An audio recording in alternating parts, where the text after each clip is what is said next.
Let me check on this thing.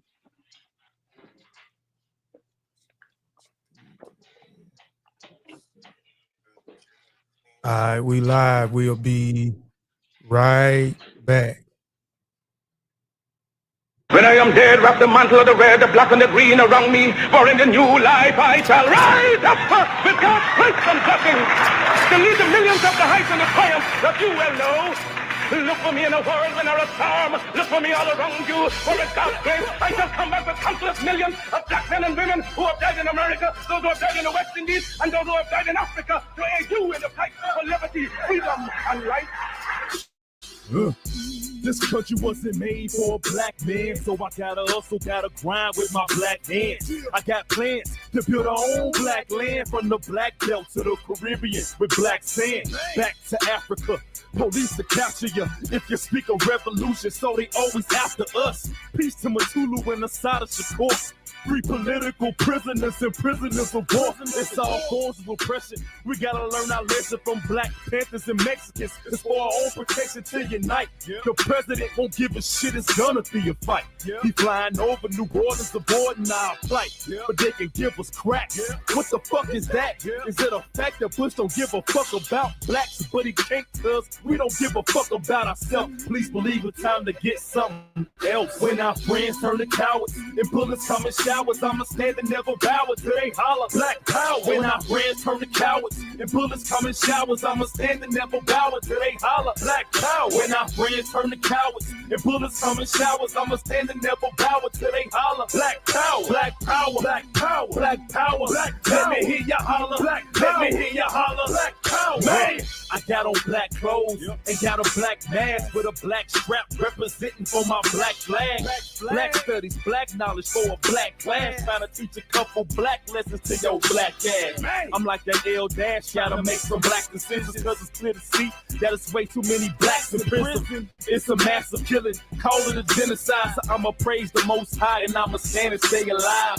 This is 08 Black Power, the new millennium. B.I.G. I'm like a black tower, Statue of Liberty. You thought that you'd be killing me, but it'll be the whole black nation who remember me.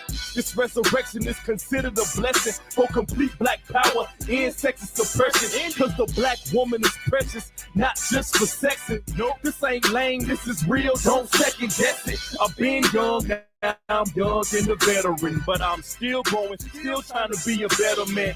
A new direction where I'm headed in, trying to take my black nation to a higher level than it's ever been. When our friends turn to cowards and bullets come in showers, I'ma stand and never bow until they holler black power. When our friends turn to cowards and bullets come in showers, I'ma stand and never bow until they holler black power. When our friends turn to cowards and bullets come in showers, I'ma stand and never bow until they holler black power. Black power, black power, black power, black power. Let me hear ya holler, black power. Let me hear ya holler, black power. Man.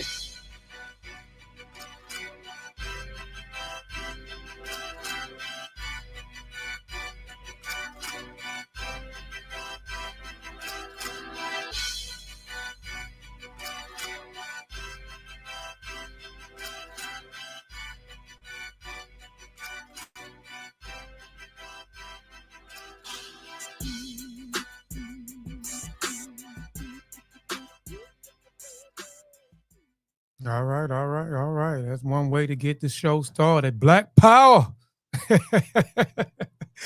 Yes, indeed. I am Black Kofi Power, Piesie. Black Power. Yes, sir. Yes, sir. I am Kofi Piesie. I am the host of the Warrior Scholar Show. We have a special guest in the building today. I'll let him briefly introduce himself, man. So please briefly introduce yourself for those who may not know who you are. What's happening? Salute. Big Nel Obuya, otherwise known as DJ Obuya. And before I go any further, I want to say we live in a stolen government on stolen land, so we speak a stolen language. And when you see that, that's a whole other vibe. It's about outlaw RBGs. But yeah, man, I'm a hip hop artist, teacher, father, husband, revolutionary soldier, and really just a man who likes to read, who sees the world and tries to make the world a better place. Most definitely, most definitely. All right. Before we get into the interview, let me run down what a warrior is, what a scholar, and from my perspective, what a warrior scholar is, and then we'll jump into the interview.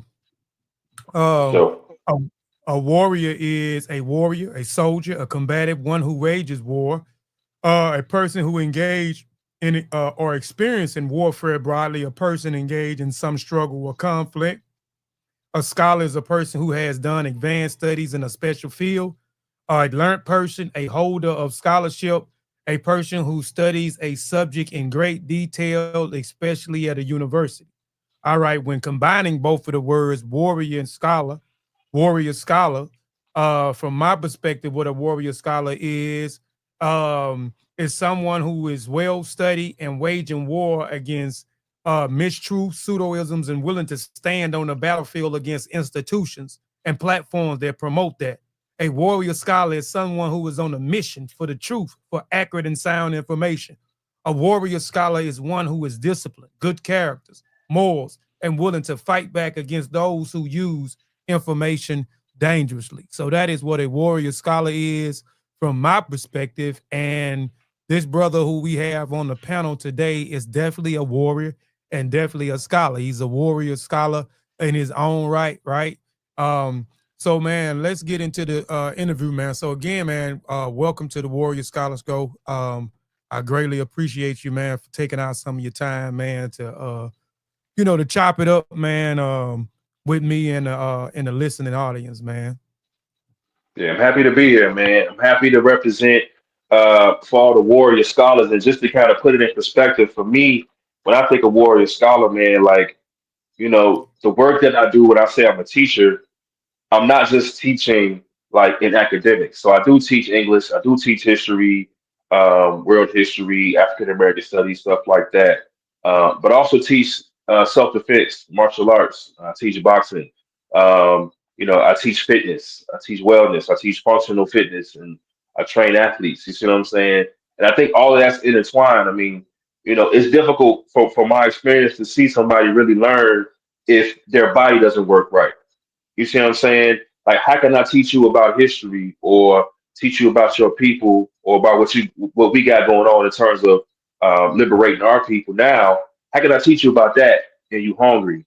You know what I'm saying? Or you got a mental illness or you got something that's like a toothache that you can't get out of your head. Like certain stuff like that, man. So it all intertwines when we talk about that warrior scholar piece, No doubt, no doubt, no doubt. You know, definitely right, man. So since this is the Warrior Scholar Show, can you name a few of your warrior scholars or some of the warrior scholars who have influenced you on your journey? Oh man, it's that question, man, there's so many in general that we all sort of talk about, like Malcolm X and Elijah Muhammad, talking about brothers like that. But I think of like more specifically for me, people like Asa Hilliard, Mhm. who was a scholar in the sense of learning about us and teaching us about us, and really influential in the field of Black studies and Africana studies, man. So that helped me kind of base my perspective. I think about Dr. Matulu Shakur, who worked as an acupuncturist, but also worked for our liberation. You know what I mean? The stepfather for Tupac Shakur. Tupac, actually, I think of him as a warrior scholar. You know what I mean? Because a lot of game that he was dropping was real game, real life game, real life music, and real life words. If you ever heard that brother speak, his words as a speaker were just as powerful, if not more powerful, than his words on the mic. You know what I mean? So definitely people like that. Um, I think of oh man, people go in and out of my head so quick. Um, but Baba AK, I can get Lou Moja, man, my mentor, man. That's one of my most influential warrior scholars. You see what I'm saying? I wouldn't even really be here doing what I'm doing now without him. I met the brother. Are you familiar with I know you remember Katrina on the ground, Hurricane Katrina and all Yes, that sir. kind of stuff and all the folks Sir. down there. So Around that time, it was a program called Katrina on the Ground, and Mm-hmm. they brought some students from different colleges down to Alabama to organize. And it wasn't just to go out to Mississippi and Louisiana to clean up, but also it was sort of like a reopening of Black consciousness on the grassroots level. You know what I mean? There was a lot of grassroots organizers, and it was at that point where Dr. Akanyele Umoja, he kind of introduced me to the grassroots movement as a hip hop artist from the streets because I wasn't even conscious at that point. You know what I'm saying? I just came to help, and he contextualized my music, which at the time I had this song called "Here Come the Police" and another song called "Stop Snitching" that I was really pushing at the Mm-hmm. time, and he contextualized that in the Black Liberation Movement, and I had never heard that before. You know what I'm saying? I had never heard, you know, where I am as a what we would say a street nigga at the time, really being part of the movement and how that aligns so much in the struggle. And when he helped me contextualize that, and then I got the experience of being on the grassroots and helping the communities and talking to people in Louisiana and Mississippi who had lost their homes, but they were still giving us thanks for coming out and even acknowledging their existence and helping. And like, that really influenced me. So stuff like that, man. I got a lot of influence from like a lot of the grassroots organizers, man. Kathleen Cleaver, I met her, a few years ago, and she heavily influenced me. So a lot of different folks, man, just on the grassroots. No doubt, no doubt. Yeah, I'm very familiar with Katrina. I'm not too far away from New Orleans, and we was definitely affected where I'm at. I'm about an hour and some change from New Orleans, man. So Okay. we definitely got affected, and I know I had an opportunity, but I didn't go um to go down there and help, clean up, you know what I'm saying, support the people down there in New Orleans. Uh in '05, I'll never forget it, 2005, man. So I'm definitely Yeah. familiar with it. We definitely was affected here as well. Um your name, man, Big Nel Obuya, coach carries cultural depth. Can you speak on the origin of the meaning Obuya or Abuya, and what does it symbolize? Man, you know what? I appreciate that question, man. And first of all, I didn't even say this at the jump, but I do want to say I appreciate you giving me the opportunity to speak on, just from my perspective, the work we got going on, man. Obuya is a family name, similar to other movements within the Black Liberation Movement, like the Shakurs and even Umojas. Oftentimes, when people come together and they do work together, they form families. And in the African American Studies at Georgia State, African American Studies Department at Georgia State, they had different cohorts of people who were working in communities that became families. The Olubalas, the Siandas, and our group as the Obuyas. So it was like I want to say maybe like 25 of us, man, that were all sort of we all became politicized at that Katrina on the ground situation. And then we came back to Atlanta. We started organizing locally. Some of us working with different organizations like the Malcolm X Grassroots Movement, FTP. Some of us working within our own lanes, doing our own thing. Other folks working with Greek organizations because we had people who were part of that who actually came to consciousness with us, and even though they were part of those Greek organizations, they still had Black Power consciousness. So, they helped us out on a lot of that too, man. So we all kind of came together, and it was a gift to us by our elders, that gave us the name Obuya. So it's like maybe like 20 something other people with the last name Obuya that carry that as well. But, I carry that name because the whole name I was given was Thairu Kibwana Obuya. Tairu means rebellious and anti-authoritarian because I don't really just do what people tell me to do, and especially when it comes to oppression, I push back on that. Kibwana means young gentleman, which I do aspire to be more of a young gentleman every day, even with age. So maintaining youth and maintaining my humility when it comes to ending sexual suppression, and Obuya means born when the garden is overgrown. So it's an abundance name. Yeah. So I carry it And for me, it really helps push me when I think of ways of growing and making things grow and doing that Asar energy where I'm growing things and I'm developing things. You see what I'm saying, financially and otherwise. So that's really where that came from. And Big Nell is just to break down, my American name being Nelson. I just took the son off, you dig, and I just kept it Nell. B.I.G. Born in glory, because I was born in some. I always say, like, from my circumstances of being born, I wasn't born in a household where my parents were together, but I was born in the best situation that I could be born in to be the man that I am today. So I was born in glory. So yeah, that's the name right there.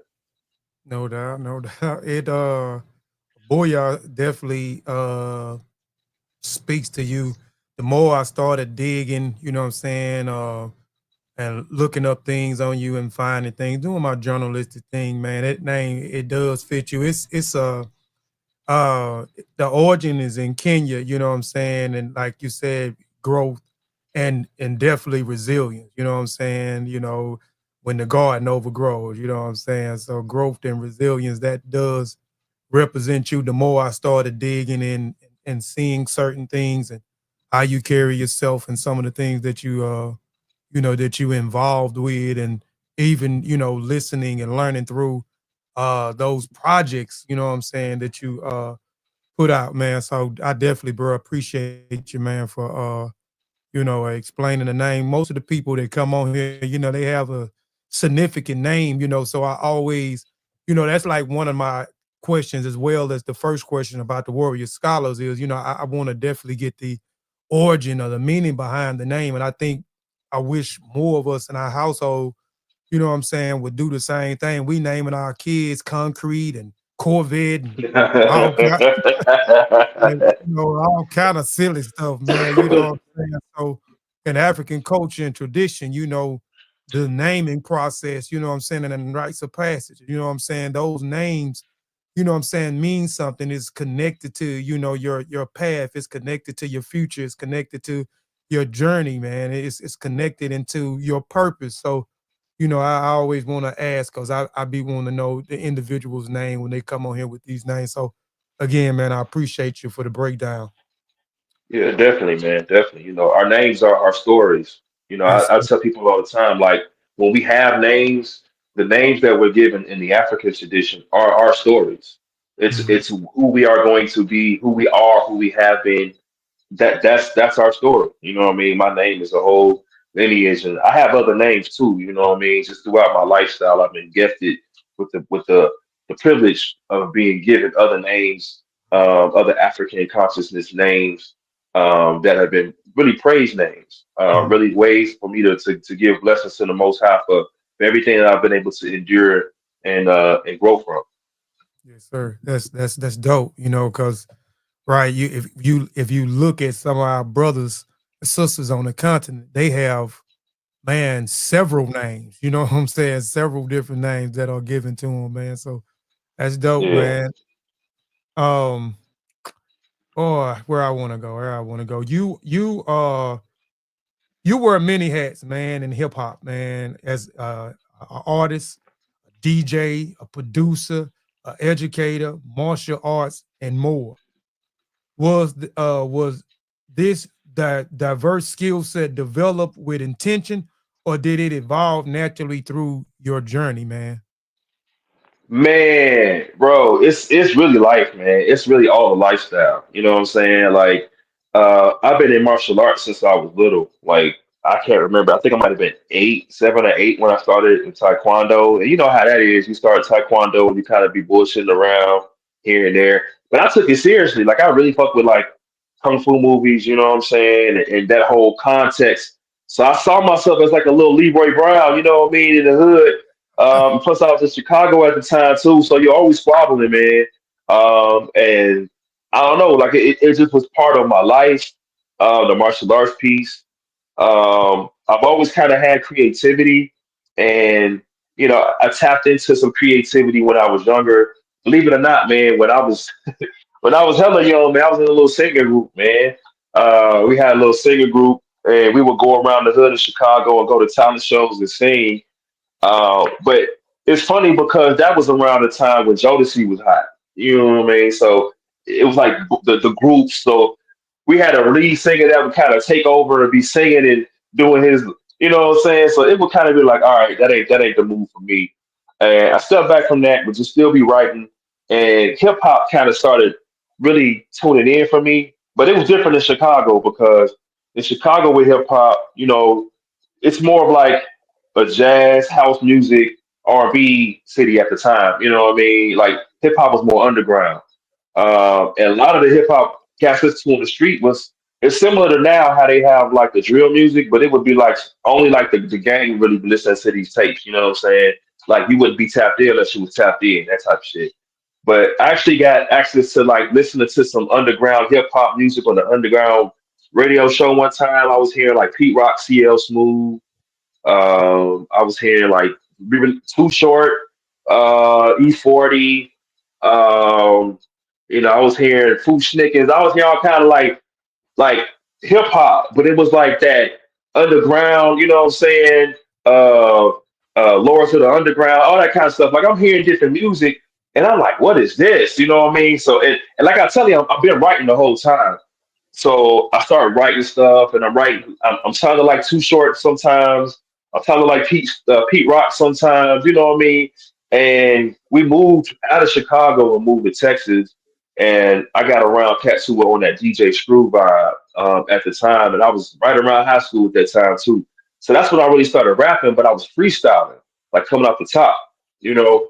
But the whole time, like I tell you, I'm doing martial arts, and I'm learning more and more stuff. So as life sort of progresses, man, I'm building up skills. I meet different people. I'm an athlete, so naturally I'm getting access to what athletes get access to. But it really wasn't until I came to Chicago to Atlanta in 11th grade where I got to see myself shine on stage as a rapper.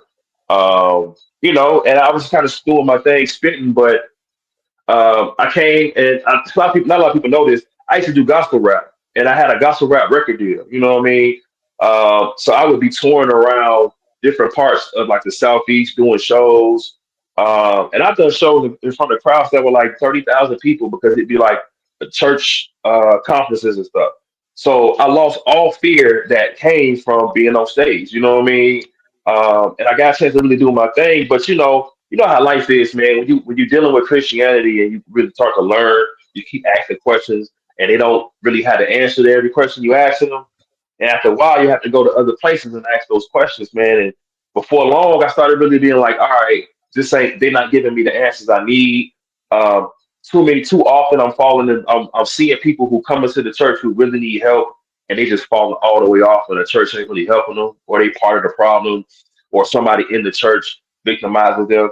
So I stepped away from that, and it took me a while because I was kind of on some street shit around that time, but I came into consciousness. I still was in college. You know what I'm saying?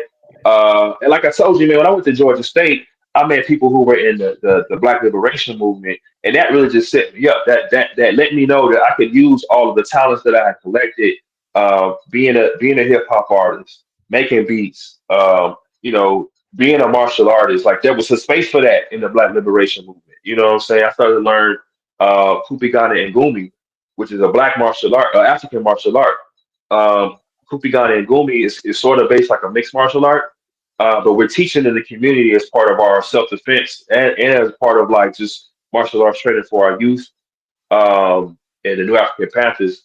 So it's just dope to be able to kind of take what I know and find value in places and spaces for the things that I've learned over time to be able to offer it now to our community and to be able to profit from it. Because low key, I mean, let's be honest, like you don't want to just do this stuff and you got to go home and now you got to work 80 hours to catch up on taking care of things. You want to be able to find spaces where there's some support, there's some love. So, you know what I'm saying? So that's part of what comes from my expertise as an artist. It's more than just the art. It's also like the networking, it's the business building, it's the producing, it's the taking care of like the business end of the music, taking care of all of that stuff. You know what I mean? Because all of that's important, man. Even if we're in the movement, We still got to have our business together because when our business isn't tight, historically speaking, that's when we're able to get taken out the game.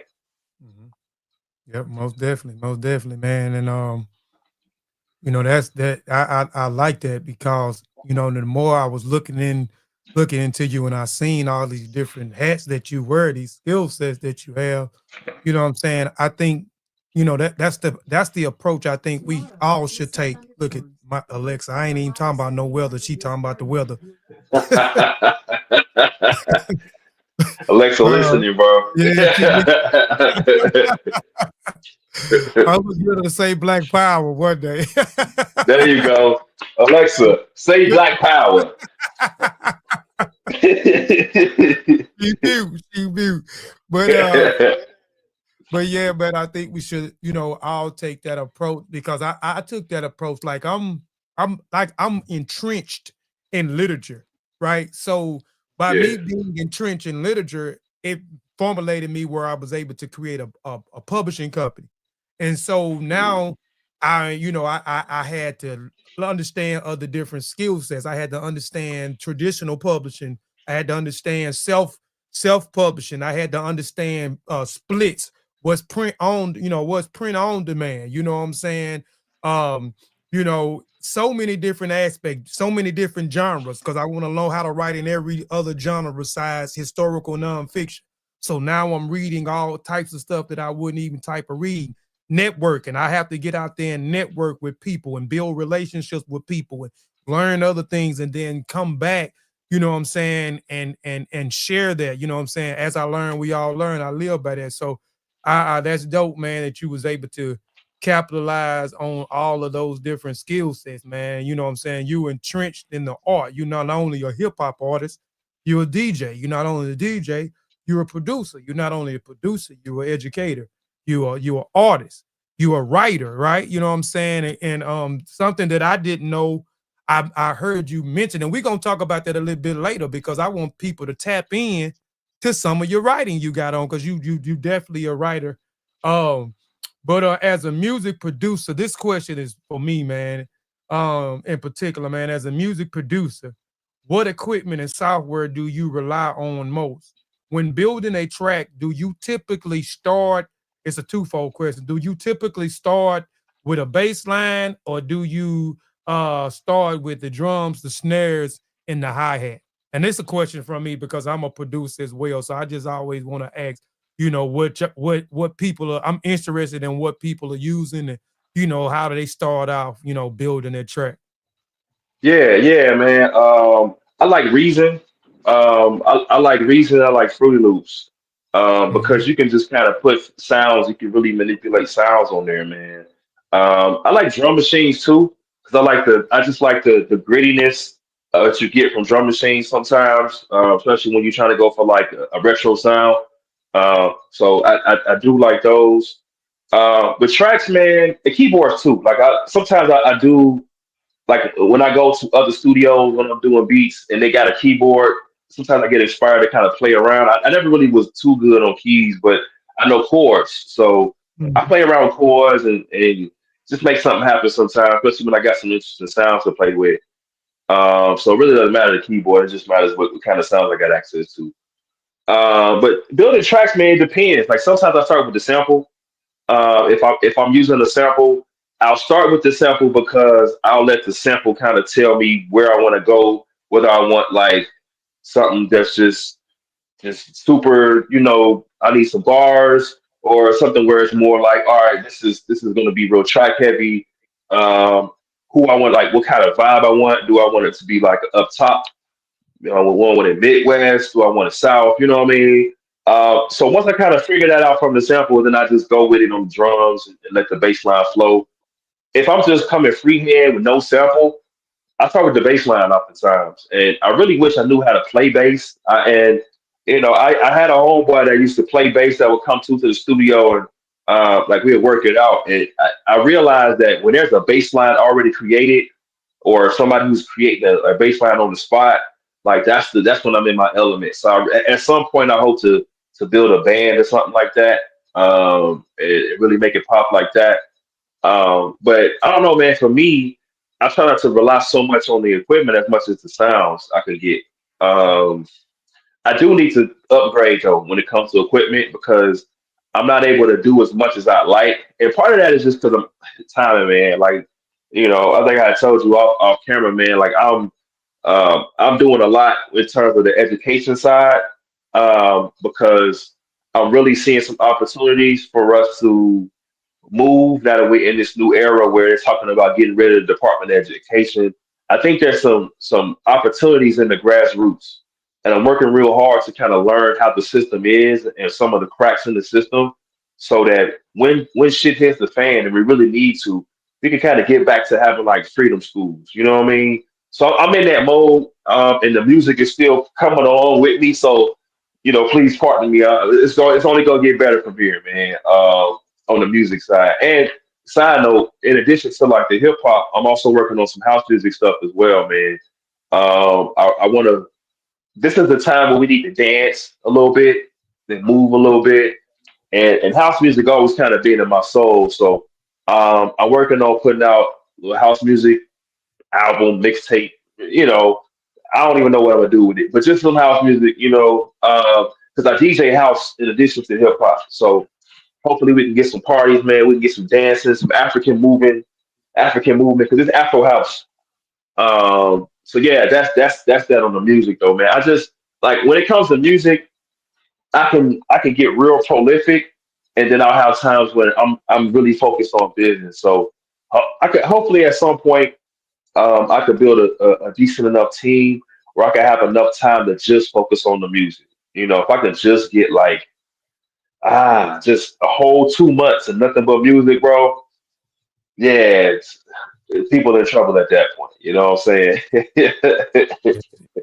No doubt, man. Yeah, you can do it, man. You definitely gonna need you a team, man. When you're trying to like when you're wearing all these different hats, you definitely sometimes your focus have to be over here more than over here. So if you got a team, and you'll be surprised, man, how a lot of people they waiting to work. You know what I'm saying? And what I do is I just reach out to people, man. Like I got a writing group. It's called the Griot's Writing Collective. Like, and so these are people that I met, you know what I'm saying, through networking, because I'm always traveling. So I go to the different book events and go to universities and speak, or go to these authors conventions, uh, publishing companies conventions, or whatever the case is. So I meet people, and I meet people on Instagram. That's where most of my following at is, on Instagram, or what we call Bookstagram. So I just pay Word. attention and reach out to people, you know what I'm saying, that I feel like, got potential, or they brilliant. You know what I'm saying? I reach out and be like, hey, look, I got this already set in place. Boom, boom, boom. Won't you be a part of it? The same thing. And that Griot Writing Collective transition over into us doing ebooks. So I do like small ebooks to help people in whatever niches. So I got people who are in human resource. I got people who are educators at the university. I got people who are psychologists. I got people who are in the health field, all over this, their jobs is this, but they also are writers. So, we help people out in whatever niche, business or whatever. So we write these little ebooks, and then that translated over until now I have a whole big team when it comes to my CLA magazine. I can't do an entire magazine by myself, so I have a team. So man, you'll be surprised, man, at how many people you be like, well, Hook, I need help with Bloom Boom. And a lot of people are just wanting to work, you know what I'm saying? Just want to get out there and, and work. And that allows you to able to, when you got something else going on, this is still going to get done, and I can focus on my music. Then, okay, I'm done. Now I can focus on creating an educational curriculum. Oh, okay, now I can focus more on putting out more articles, or I can focus on completing a book that I'm trying to write. Because I know you was talking about book project at one, I think last week when we was talking or whatever, man. So yeah, man. I use I use I use an MPC. I use an Okay. MPC. Yeah. I like the keyboard. I can play you know what I'm saying, different chords. I just have to play with it. You know, I can play by ear. If I hear something, I can play it back, you know what I'm saying, Yeah, from the different keys. But most of the time I just freehand. I like to start off with my bass line first. I get my bass line and then I'll go in and I'll create my drum pattern. And then I word. create my snares and then my hi-hat, my hi-hats, and then I'll build the rest of the music around the drums, the snares, the hi-hat, uh, and the bass line. That's kind of mostly how I start. Sometimes I'll start off with the drums, but for the most part, my formula is that. And I like to use Reason as well. I like to use Reason. Pro Tools is cool, but Reason is like my go-to, and Studio One is like my go-to. Those are the ones I use, man. But I had just wanted to ask because I wanted to know exactly, how you build your beats, or what kind of software, you use. And I like Fruity Loops Yeah. too. What is it called now? It's not Fruity Loops no more. It's what is Um, I know you're talking about because it did change the name, and I ain't even I it? it's been that long since I used Yeah, it. you old school, so I know. I mean, Yeah, I know yeah, exactly what you're talking about, and yeah. that's where I started at. Oh, FL Studio, FL Studio. Yeah, FL Studio. Yeah, I started Yeah, out on Fruity Loops. You know what I'm saying? Using it yeah, to do my drums. I didn't have nothing but a computer. That was it. I didn't have no drum machine. I didn't have an MPC. I didn't have a yeah. keyboard or Same, something. same, You know, I started out on that same first. shit, bro.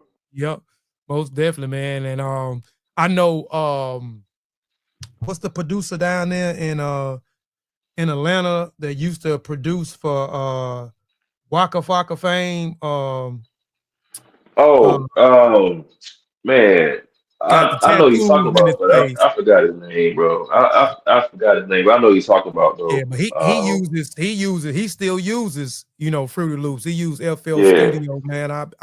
I used to follow him a lot. Well, I used to follow a lot of producers. I hadn't did a whole lot of music. Like I'm like you, man. I'm harnessing in on my businesses, on my publishing company and my media company right now. So when I get a yeah, chance to do music, I do music. You know what I'm saying? I'm finna jump back into it though, but that ain't been my main focus at this particular time, but it's coming back. Um, into yeah. I mean, for me, music is like it's like a strategy tool. You know what I'm saying? Like, you know how you put together a strategy for a campaign. The music is just one piece of it. You know what I'm saying? Then you need the other stuff to kind of go with it. You know what I mean? So it's always good to be mm-hmm. versatile. But you're right on that team stuff, man. Yes, sir. Yes, sir. Yes, sir, man. And you ever need some help, man?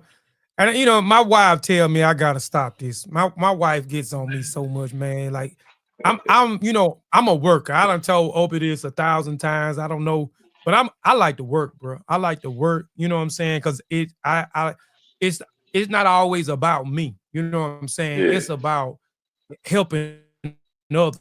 You know what I'm saying? I think that's what my purpose is too. So man, I just want to work. I just want to be able to work. And what I'm doing, I'm just hoping that whoever I'm working with, our main goal is, to affect positive change, man, socially, politically, you know what I'm saying, economically, you know what I'm saying, and educational on wise, man. So I just love to work, man. I just love to work. Even though my wife be like, you always trying to volunteer to do stuff. You already got too much going on.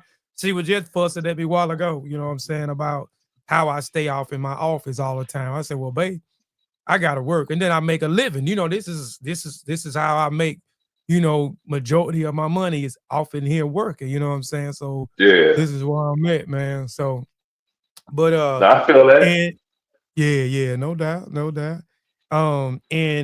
In your 2008 release, the Black Power album, we just played a song earlier too, the Black Power track, which is one of my favorite tracks off that album.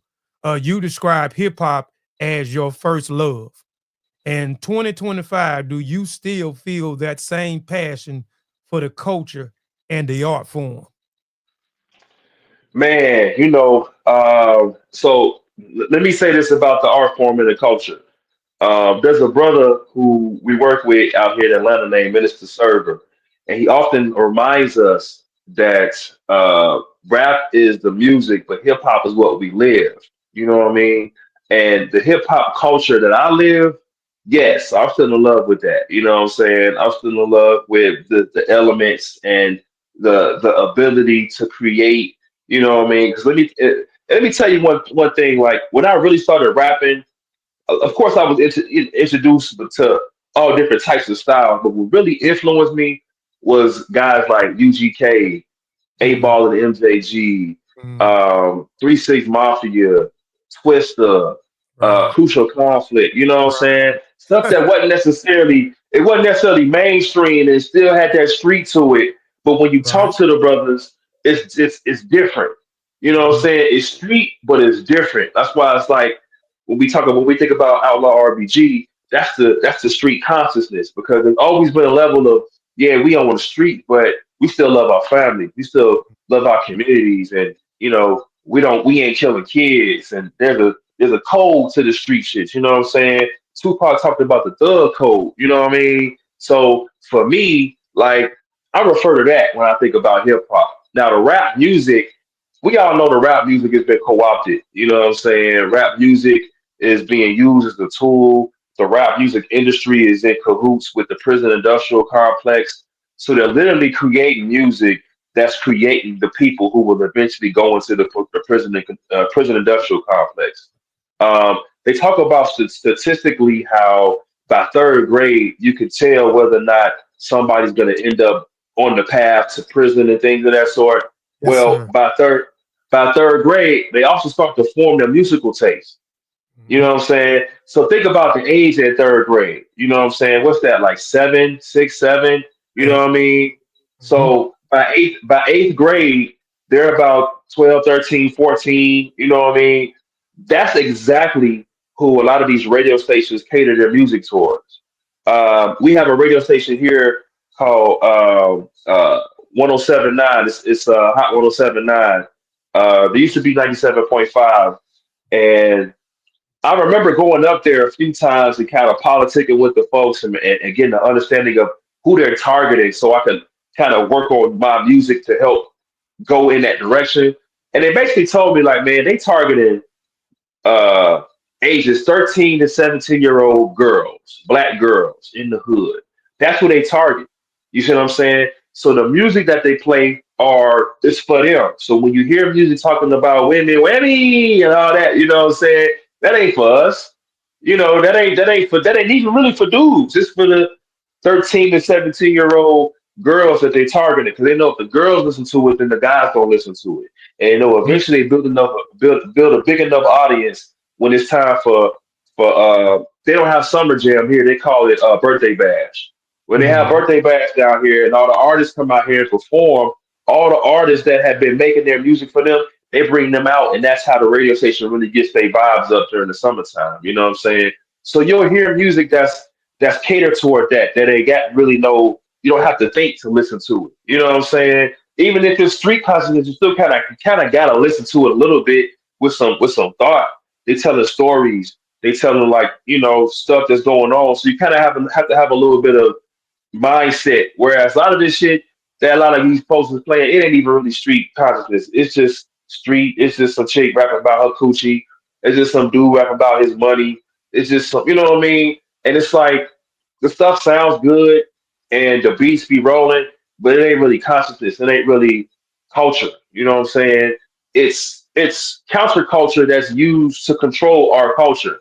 Yes. Um, to reference that book that you were talking about that we're working on. I'm working on the book, and it's called. Actually, I'm done with it.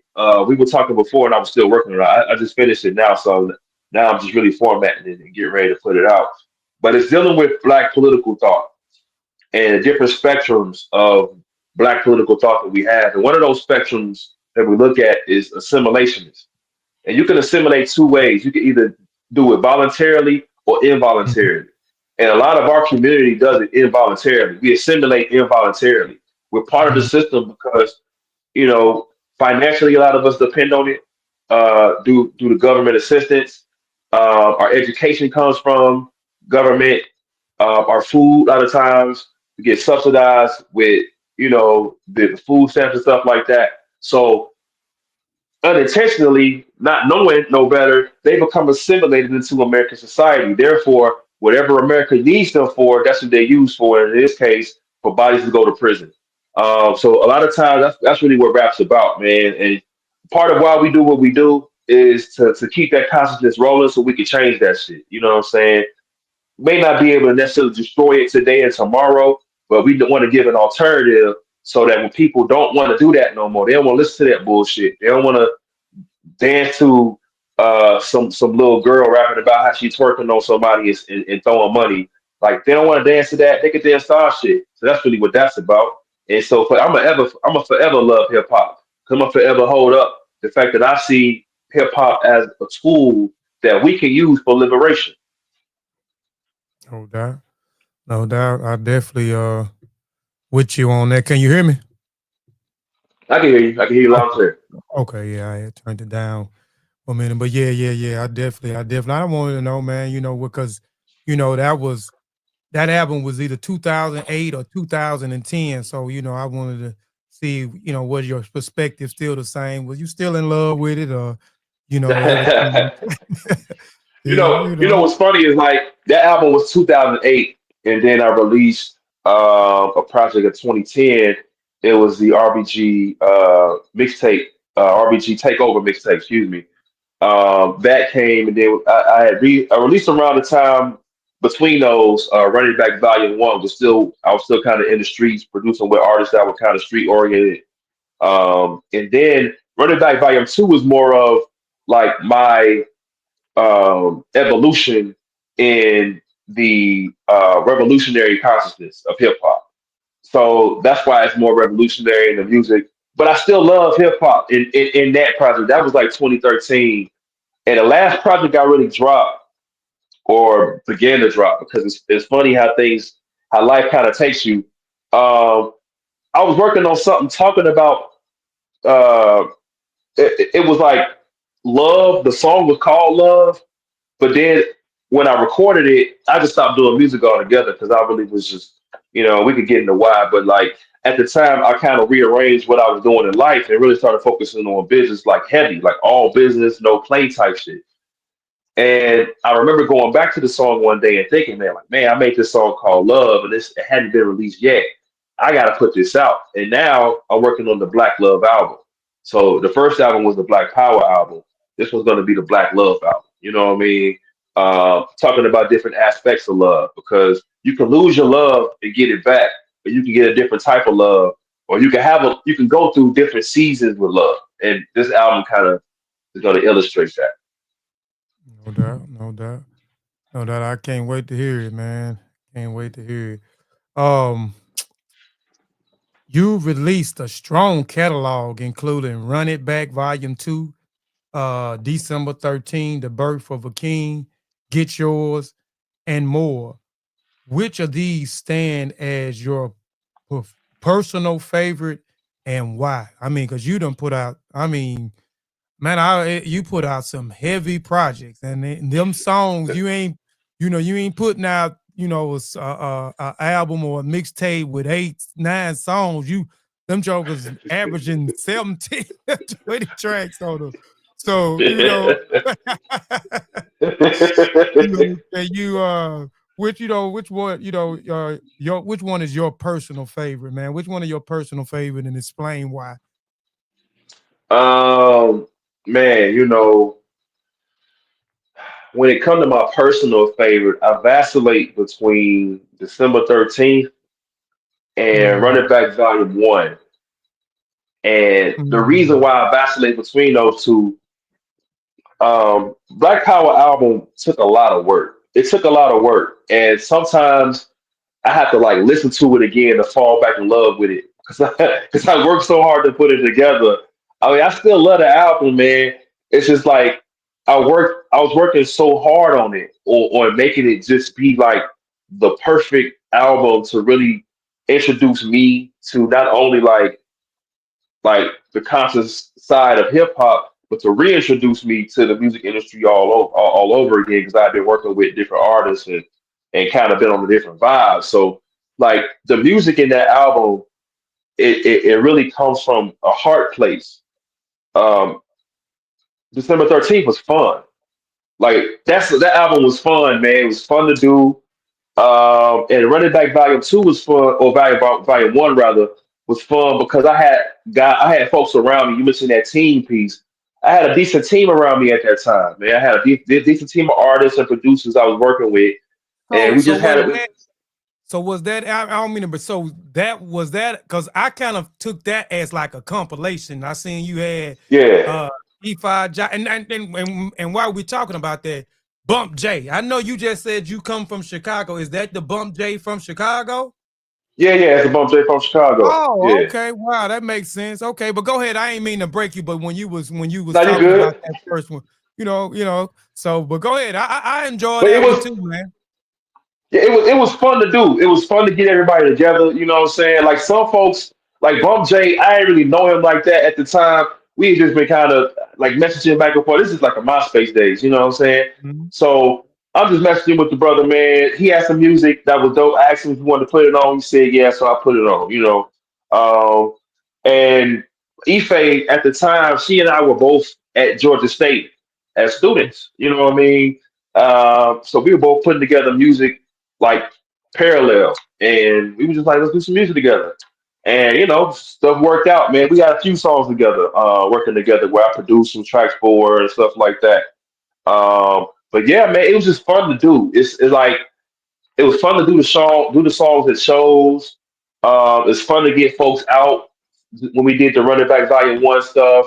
December 13th, I got to just rap on tracks that just they wasn't my tracks, but I still was rapping on them. And it just felt good doing it, man. It was just fun, you know what I mean? So I think that's probably why those are my favorite albums. Okay, no doubt, no doubt. Yeah, I listened to Running Back Volume One, Running Back Volume Two. I listened to December 13. I listened to Black Power, and then I listened to some of the singles that you had. One of them joker there, I is jamming like a fool too. I can't. Let me see if I find the name of that song, man. That joker there was jamming like a fool. What was that? Or which one? It was two of them. I can't even remember, man. Okay, Outlaw RBG Salute. That joker there jamming like a fool, and uh, the concept. I like the concept behind the Black Nation. Where you took the BMF beat. You know what I'm saying? You ain't Big Oh yeah. Meech. You ain't. Yeah. You ain't Big Meech. You ain't Larry Hoover. Yeah, I kind of Oh, at the yeah. time at the time, I mean, now I don't feel the same way. You know what I mean? Shout out to Ross. I ain't no hater. You know what I mean? I ain't no big supporter of them, but I just don't hate black people like that. But at the time, I was a little Yeah. offended. You know what I mean? With the brother talking about that Larry Hoover piece, because Yeah. I still was real tired when it with folks at the time. So I hear Yeah. people I could rapping that tell. that kind of bush. Yeah, I was Yeah. like, man, hold up, man, wait a minute, bro. Like, so I felt some kind of way about it, man. But I'm grown past that shit. It's not that important to me no more. Yeah, yeah, no doubt. Peace to Sister Ladosha, right? She said, "How do those who of us who are not familiar with his music buy some or have access to it?" Bandcamp, you Big Nel, B.I.G. Neil, Bandcamp. Sister, I'll send you the link. I guarantee you're gonna love it. He got a plethora. He got a catalog. This brother has a deep catalog on there. So I'm co-signing. I know you're gonna love it. And she says, "Boo" to Rick Ross. But yeah, I can tell. I can kind of tell too that you was carrying you off of that song. I'm gonna tell you, I listened to that song and then I started listening to the rest of the album.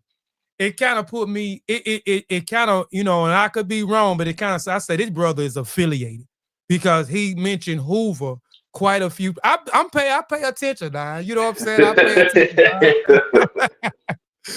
So I said, my brother, I think my brother was affiliated, you know what I'm saying, at one time. And then, because, just listening to that one song and then, just started listening and sitting with the music as much as I could. I wish I would, when I say I sit with the music, a lot of times I like to listen to it over and over at least 2 or 3 times and let me sit, because I always miss something the first time I listened to it.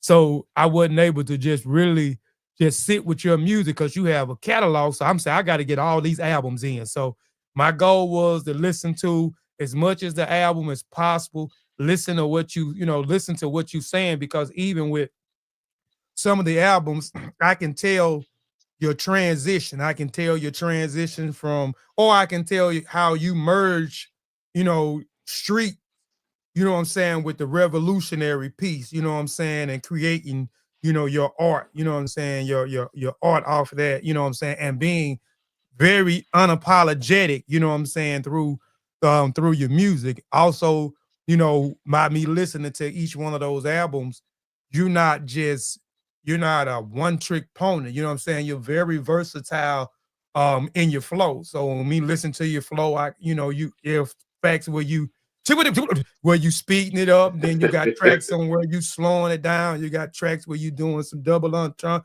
You got so you're not, so you was in, you know, all types of pockets. You know what I'm saying? You didn't have just that one flow. You know what I'm saying? You very versatile, you know, in your flow. Does that have something to do with being a DJ and, you know what I'm saying, being an educator, being a part of martial art, networking, as you say, going to different places, performing on different stages, as it has to do with some of your educational background?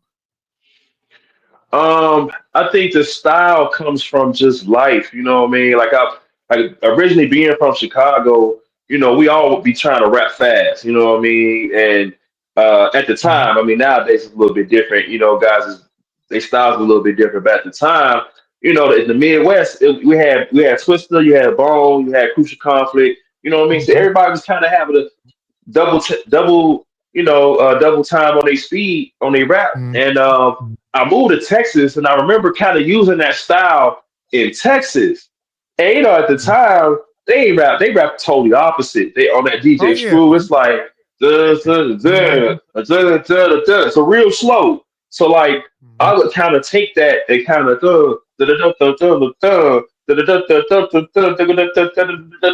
know what I mean, kind of play with tempos a little bit on the same vibe that they was on.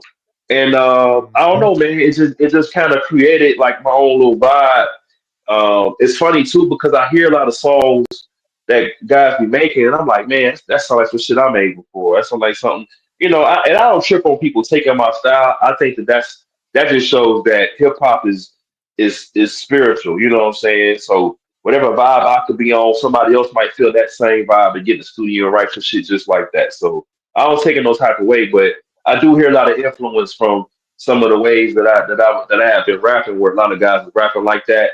But it's cool though because it's fun, Mhm. man. Like hip hop for me, it's always evolving. So I'm gonna always evolve. Even now, like I feel like my style has evolved a little bit more.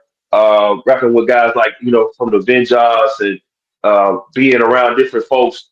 Even rapping with some of the folks from Africa. Like I've intertwined some African vibes into my shit, and I've been learning more of my Swahili, so I can use more of that in my raps. So yeah, man, really just living, man, living life. The more I travel, the more I'm gonna have some more influences. I'm gonna get some more sound. When I start going to the continent, I hope to get some more vibes from over there. You know what I mean? I really like the African influence in what I do because I feel like us here being new Africans in America, some people call us foundational Black Americans. Some people call us African Americans, whatever you want to call us. But us being here, we're so disconnected from any true non-European influenced culture that when we get a chance to really get to some African culture, when we come to that music side, it just feels refreshing. You know what I'm saying? So for me, like I want to get more of that into my music too. Hopefully down the road, I can get some more African influences. But yeah, man, it's just life, bro. It's being in the Midwest, being in the South, in Texas, being in the South, in Atlanta, interacting with folks from up top, interacting with folks from Florida, West Coast. You know, and loving all the music in between. Yeah, no doubt. That and that counts. that kind of explains it, the Texas, because when I was listening to December 13th, the birth of a king, like at the end of it, you got some screwed up. That kind of throw me left field, So, so that explains it. You know what I'm saying? You was in Texas. You know what I'm saying? And you was influenced. So that explains. Well, I got another question. This just made me think about it. You replace the S with Z's. What is that? What is that? Every track you got everything that has an S in it. It's a Z. You know what I'm saying? What is that? Yeah, man. So, like I said, man, we live in a stolen government on stolen land, so we speak a stolen language. You know what I'm saying? Mm-hmm. Outlaw RBG, the philosophy that we look at is that we do African, um, and we have the agency and ability to make change on our own, and eventually, it's within our best interest to transition to utilizing our own language, if for nothing else, than just to communicate amongst one another. So in Outlaw RBG, man, as we started developing the OG Malik Kalam, he saw Z, or Z as they say outside of the United States. He saw that letter as a letter that we could utilize, that people ain't really utilizing for that sound, for that sound. You know what I'm Yeah. saying? And two, it could help us transition our consciousness away from the American context. So when you read it, it reads a little bit differently than English. You know what I mean?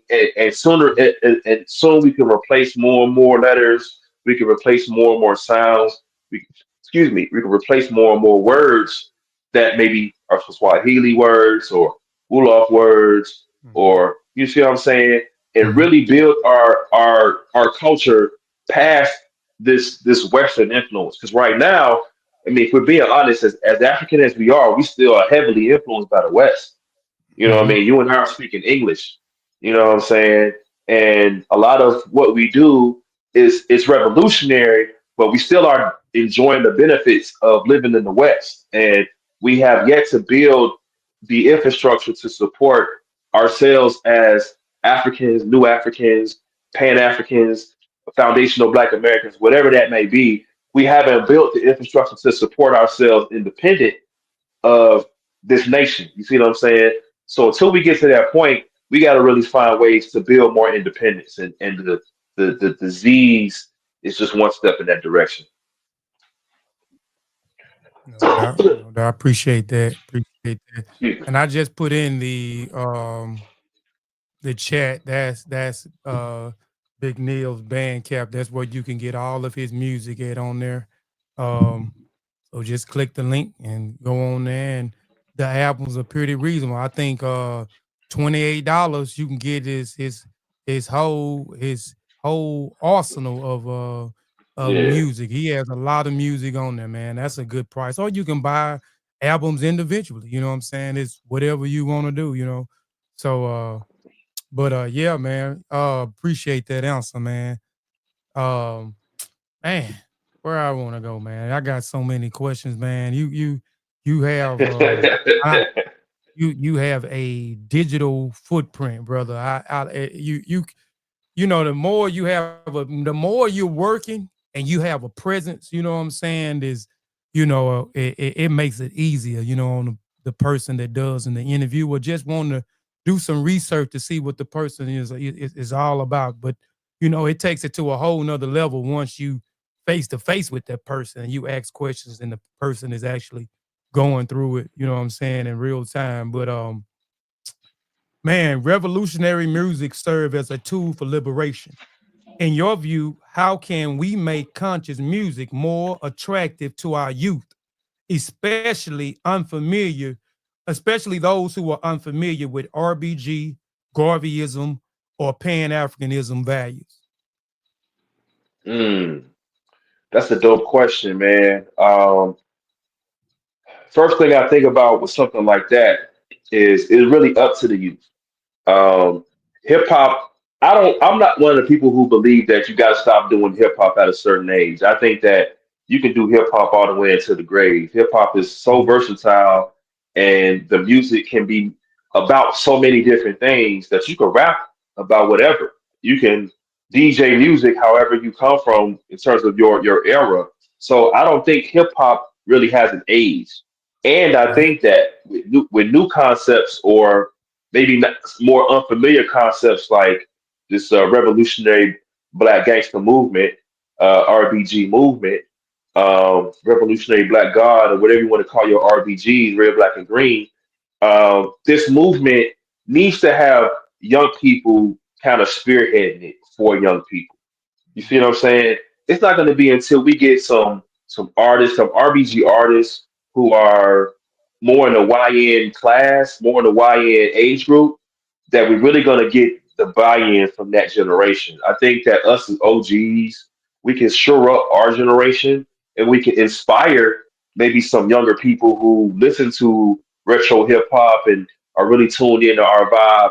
But I think it's really going to be incumbent upon us to begin to develop young people who are artists and they're hungry to find somewhere to kind of somebody to mentor them. They're hungry for somebody to kind of help them get to the right direction. They want to make music, but they don't necessarily want to make, the bubblegum hip hop, or they don't want to have to cater to a particular crowd to make it.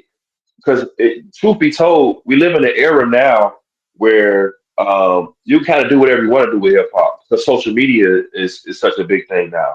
As long as you can get a few people who like what you do to really push it, like you actually have the ability to go viral. You see what I'm saying? And the artist can go viral with their message by just finding 10,000 people who like the same shit you like. So it's really about us utilizing the algorithm in ways where we're taking advantage of the folks who are tapped in with us, as well as like really tapping in with younger people and getting them to pick up the torch, so to speak. I mean, I feel like I'm gonna be around for a while, but I love to still be able to have some young people that I could just kind of pass the torch to and let them just rap.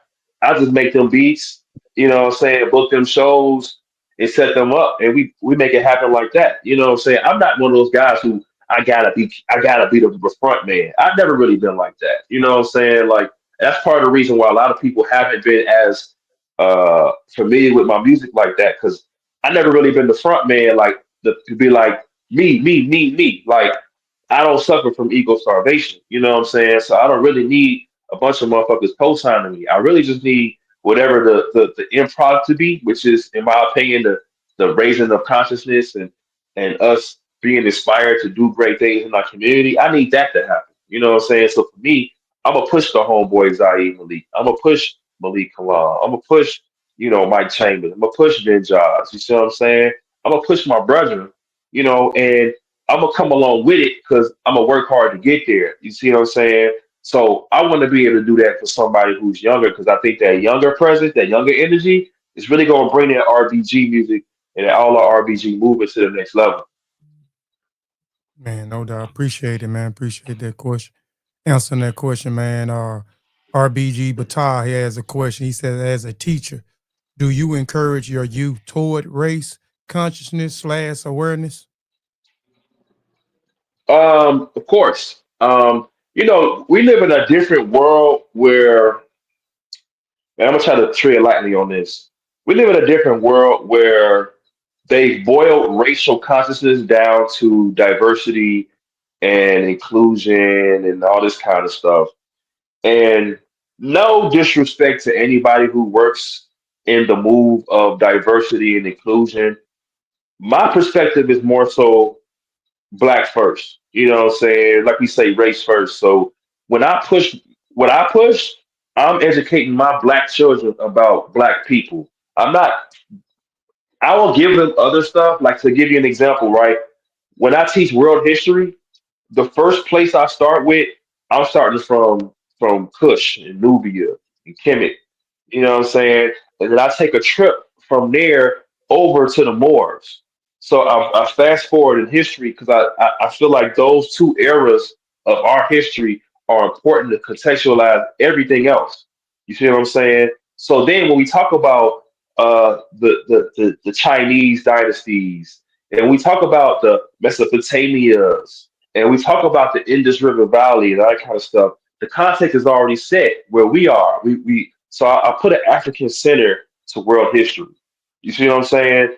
I think that's important when you teach those types of subjects because what happens too often is we put a European center to world history. And we teach world history because talking about the Greeks and the Romans, and we're talking about the all these fucking Athenians, and fuck that shit. We gonna talk about the actual where we come from as a human race. Let's start there, and then we can build upon that. That's how I teach history, and even with like English, what I mean, teaching English, we're reading from black authors. We're reading about black experiences, raising in the sun, stuff like that. You know what I'm saying? Like we're reading about black people.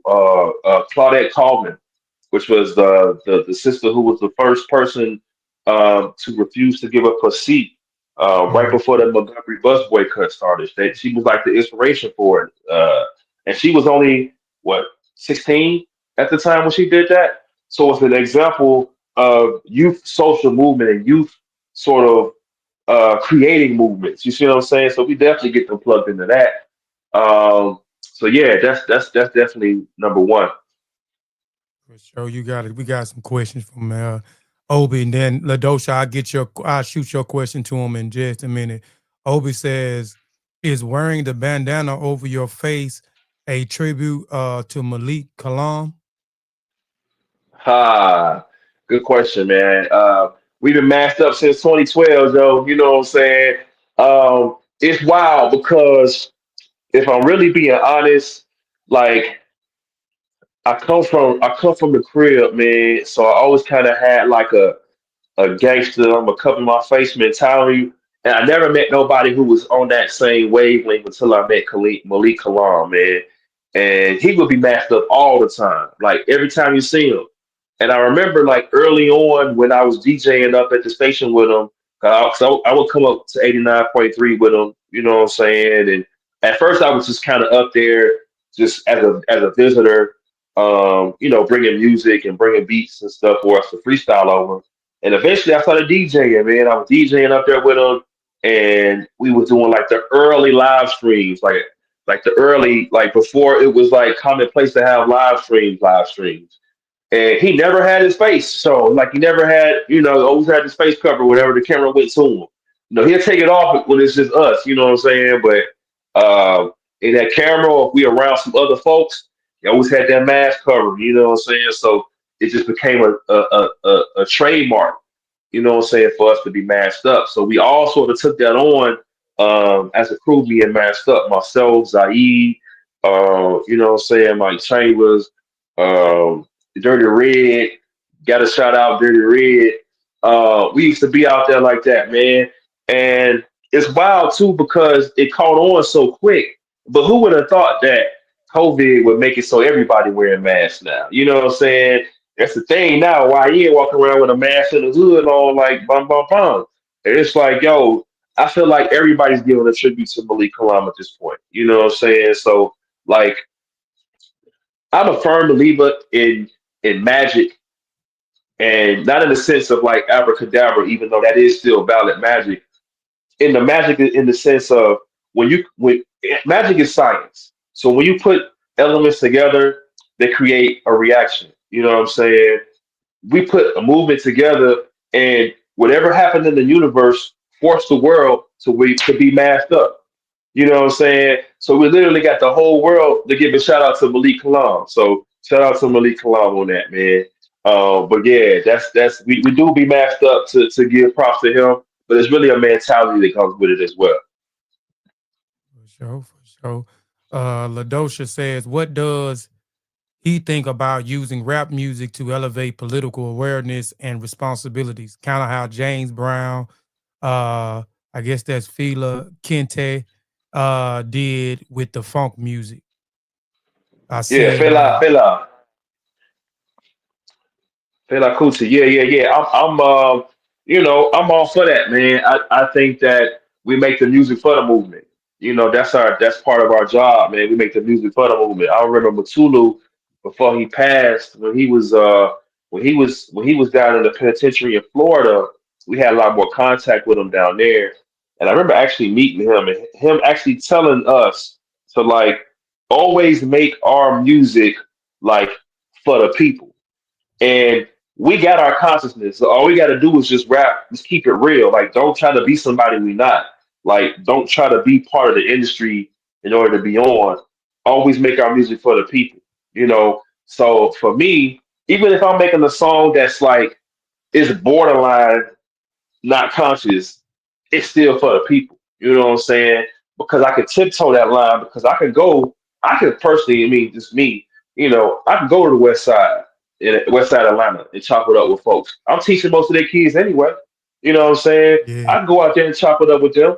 I can go back to the crib in Chicago and chop it up. You know what I'm saying? I can go to different hoods in different parts of the country and chop it up with folks. You know what I mean? And I'm not afraid to go to the hood because my heart don't pump Kool-Aid. You know what I'm saying? Like I really am from this and I am really about this. So I don't have nothing to gain. I'm not trying to get a photo op. I'm not trying to get clout. I'm not trying to get some hood energy on me so I can say I'm cool and shit. I'm one of the biggest nerds most people have ever met from the hood, but I just happen to be a great enough fighter to win my fights.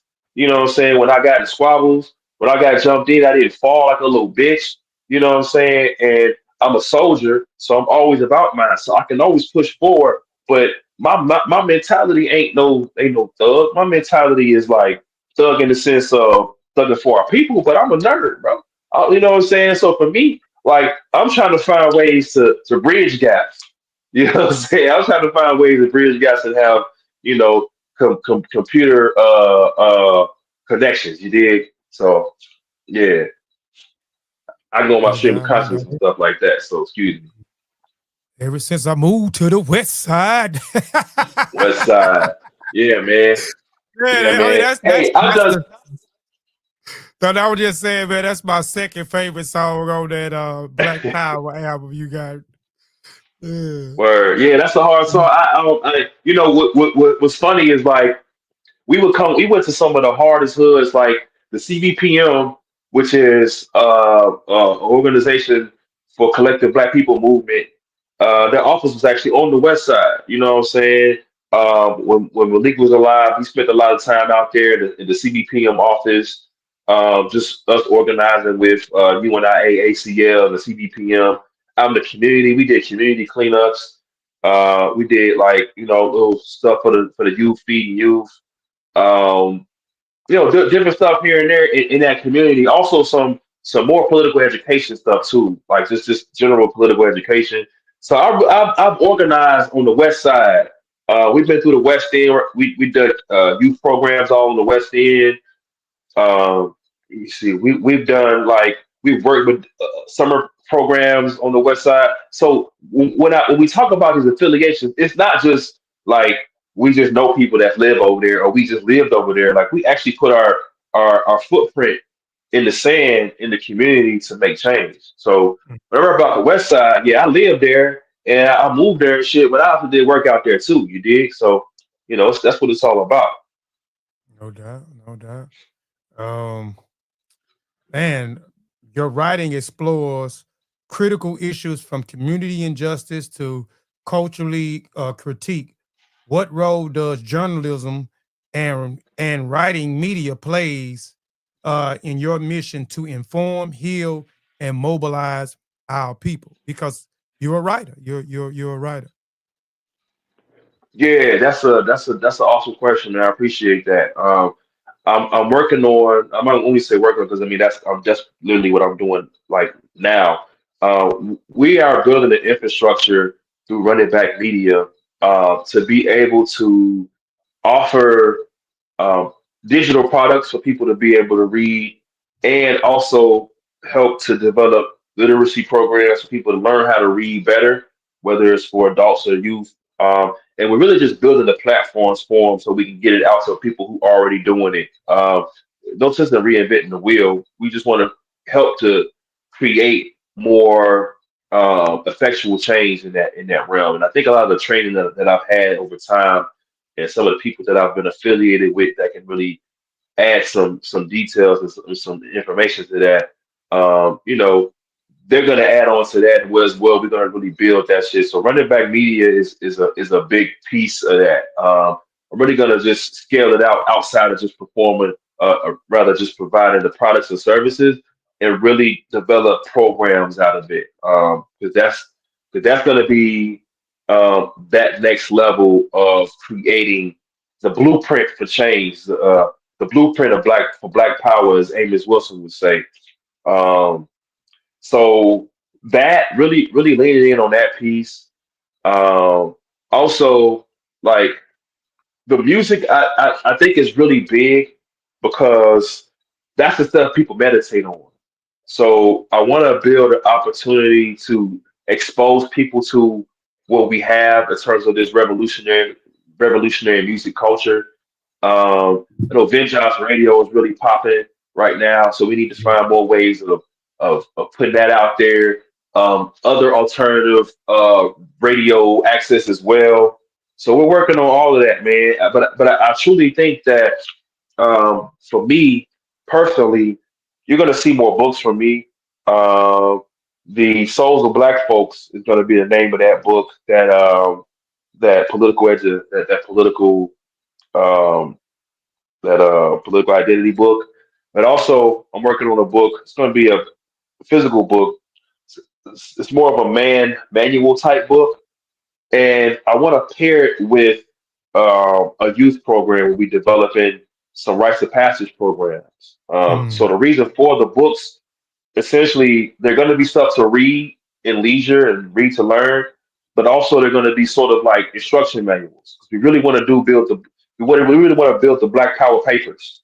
You know what I'm saying? The Black Power books. And Kofi, I love what you're doing in terms of like you writing too. I really think that we kind of need to bounce some stuff off each other, because I think if the more writers like us that could get together that are writing stuff that's for our community, and it's not just read for consumption, but this is like read for instruction. Like you're reading this to produce some other stuff outside of this. There's some reading and there's some praxis. Like that movement, I think, is a whole nother level of what we're doing in this RBG piece. So yeah, that's like the next level of that, man. I also want to bring on some more writers with me to really focus on the articles, so we can get like the newsletter out, and really start with the podcast. Like the podcast is going to be next on that, Yeah, to bring everything together. yeah, no doubt, no doubt. These are like these are something that me and my business partner did. Acting on your dreams and vision. This is the main book, and this is the workbook to acting on your dreams and your visions. So we Oh, created word. something to a book, and then we created the workbook, and then we created a acting on your vision class because we wanted to be able to show people how to actually act on your dreams. A lot of people have goals and dreams, but they don't know how to execute their goals and their dreams. And sometimes we let fear, you know what I'm saying, which I say is the big monster. So I talk about the big monster in there. So we just, give you step by steps. We give you the information and then give you the workbook. So is that kind of what you talking about with the, what I'm saying, with the youth? We Yeah, definitely, yeah, the yeah, youth exactly. definitely need that, you know what I'm saying? The workbook to Yeah, complement with the main book. And your everybody that's want to read some of his stuff, man. Let me share my screen one more time, man. Let me do this. Let me go back to share my screen. Let me know when you see it. Can you see it, Mike? Can you see it, Big Neil? I can see it now. Yeah. Yeah, yeah. So this is off of his running back platform, his website. And he has a media section on there, and he wrote about Chicago versus everybody. Chicago black community says we're good to outsiders seeking support.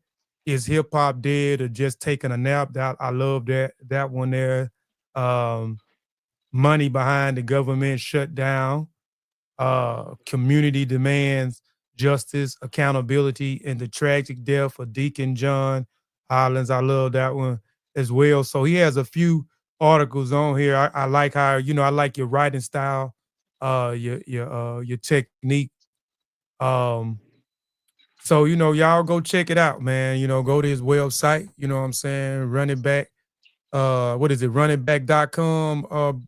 Brother Neil. Run it, run it back media, Yeah. runitbackmedia.com, Yeah. and it's run it back with a BAC. So Hmm. it's not BACK, it's RUNITBAC media.com.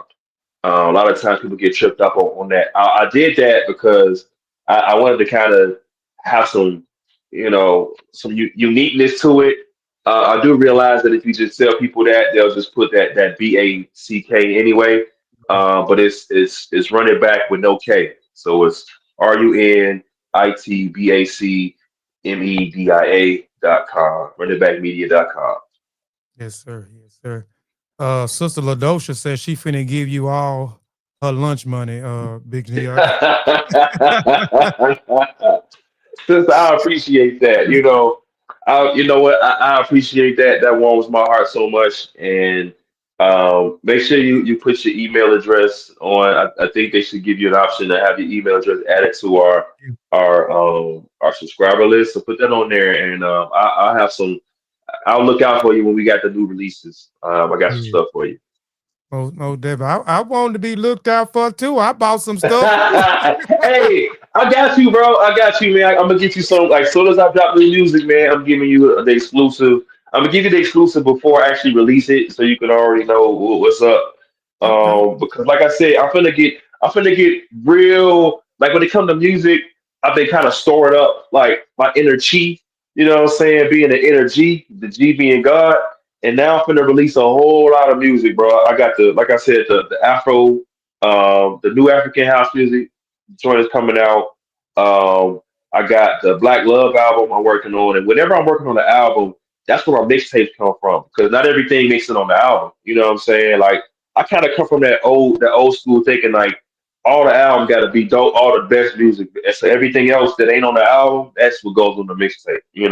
And that's not to say that the mixtape isn't dope. I mean, they always dope, but there's a certain vibe that I really want the album to have. So I'm gonna have stuff like that. But I'm gonna be singing a little bit more. I got like a little Afro beat track I'm working with.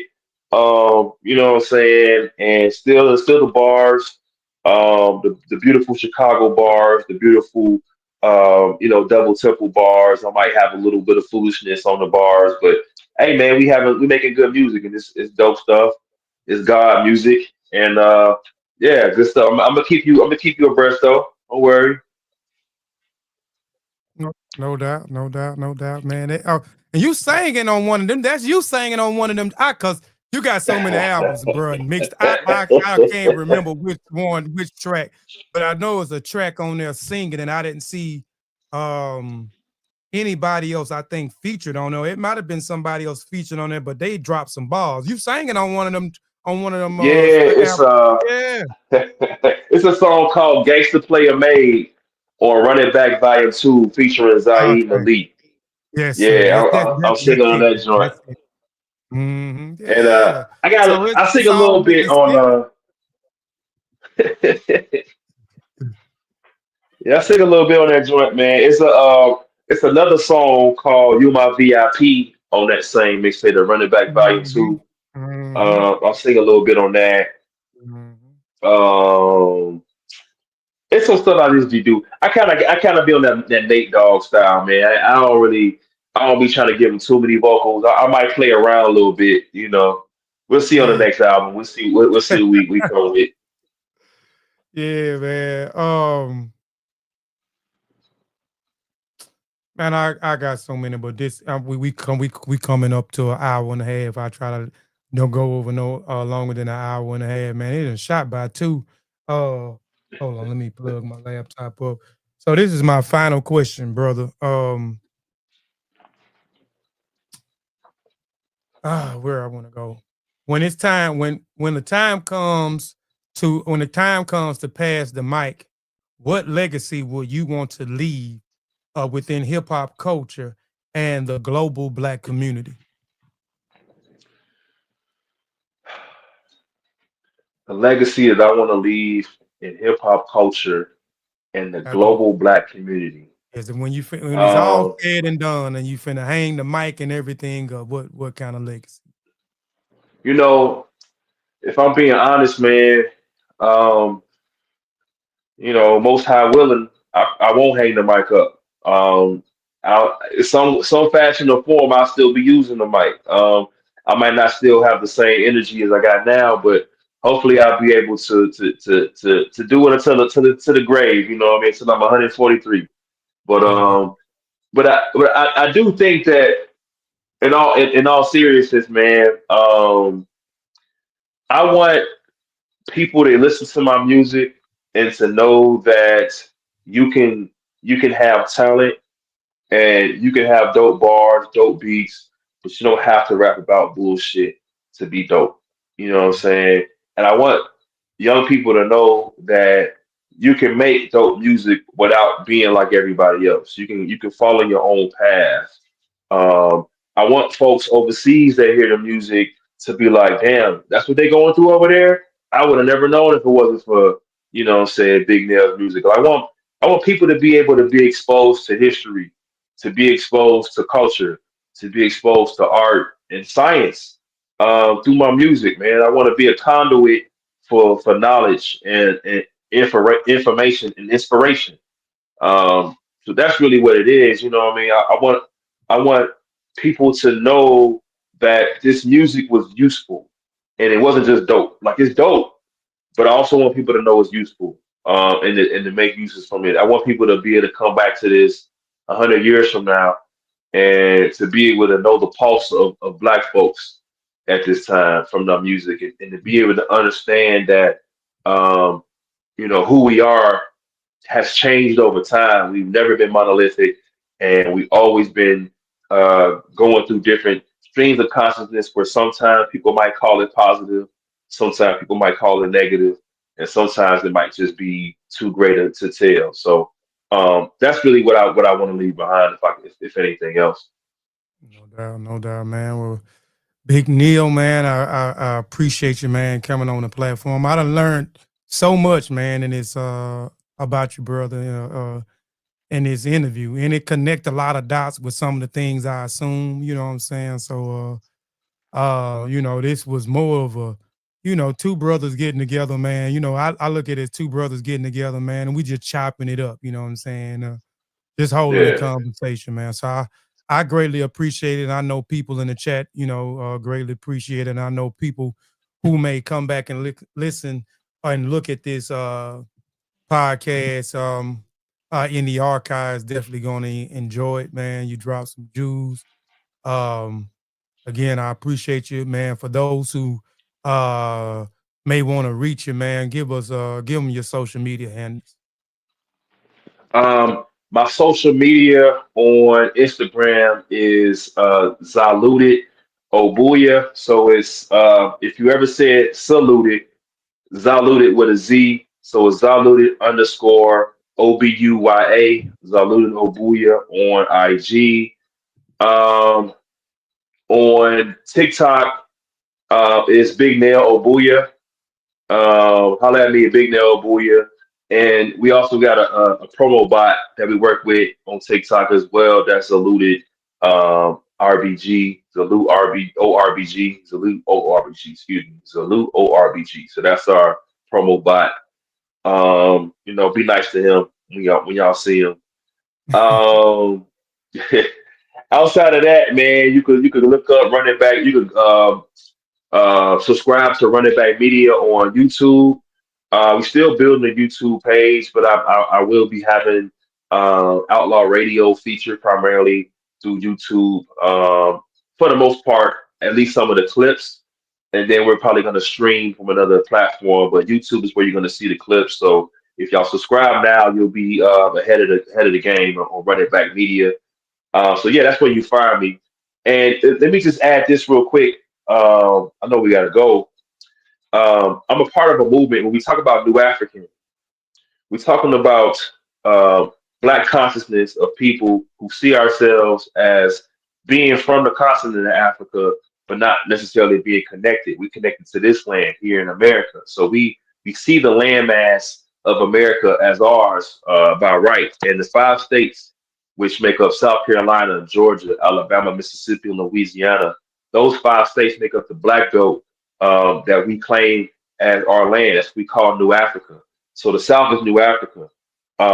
We also relate to states like Tennessee and Arkansas and things of that sort. And we hope that they will come along in the New African concept. But when we talk about New African concept, that's what we mean. It's revolutionary. And I thought, what better place to help bring us consciousness than to Team RBG? You know what I'm saying? Because we all come from different levels of consciousness, man. So shout out to Team RBG for giving a platform for us to be able to really develop who we are in our revolutionary growth and development as Black people. Shout out to you, Kofi. Shout out to Jinjas, all my outlaw RBGs, Zaid, Malik. Shout out to Ife, Jaid. Shout out to Mike Chambers, Dirty Red. The whole crew, man. Too many to name. And shout out to Kim and Asin, my brotherhood. It's the African brotherhood that was started on the campus of Morehouse in 1988 to give us an alternative from being Greek. So it's the African brotherhood as opposed to a Greek brotherhood called Kim and Asin. So when you see the colors, red, black, green, and purple that you see around here, that's us representing the Neteru that we hold dear. That's for Kim and Asin. But yeah, shout out to all the folks. Salute. No doubt, yeah. Shout out to Team RBG. Shout out to Team RBG, man. Shout out to Vengeance Radio, man. Son is doing a spectacular job with Vengeance Radio. Yeah. So if you want to, I'm gonna say it, you want some music that has that'll inspire you, motivate you, and has some substance behind it. Tune in to Vengeance Radio. That's VENJAH. Live 360, and it'll pop right up, man. You can check it out. Also go to Big Nel Bandcamp. I already got it in there to get this brother's music, you know what I'm saying, off of there. Also go to teamrbg.com and get the latest mixtape, the Team RBG Gumbo mixtape. Go get that fire mixtape as well, man. Again, man, we out here. I'm gonna leave y'all with Black Power. Again, man, I appreciate everybody in the chat. Appreciate those who may be looking at this in the archives, and we out of here, man. Peace. When I am dead, wrap the blood, the red, the black, and the green around me. For in the new life I shall rise up with God's grace and blessing to lead the millions of the heights and the triumph that you well know. Look for me in a world when there's a storm. Look for me all around you. For the God's grace, I shall come back with countless millions of black men and women who have died in America, those who have died in the West Indies, and those who have died in Africa to aid you in the fight for liberty, freedom, and life.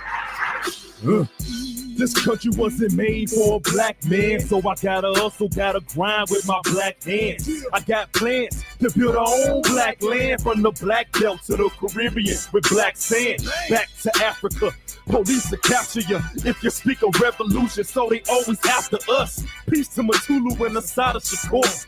Free political prisoners and prisoners of war. It's all forms of oppression. We gotta learn our lesson from Black Panthers and Mexicans. It's for our own protection to unite. The president won't give a shit, it's gonna be a fight.